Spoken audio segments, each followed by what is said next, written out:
मुंबई महानगरपालिकेच्या निवडणुकीच्या निमित्ताने आपण मुंबईतील रस्ते, नाले, विकास या विषयांवरती चर्चा करतोय.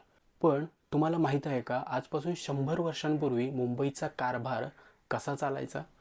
हे आहे जयराज साळगावकर यांचे मुंबई शहर गॅझेटियर.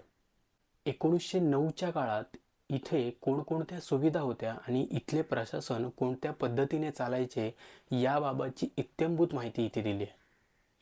मुंबईतील शहरांच्या नावांवरून आज जे राजकारण होतंय त्यातील काही शहरांच्या नावांचा इतिहास यात आहे.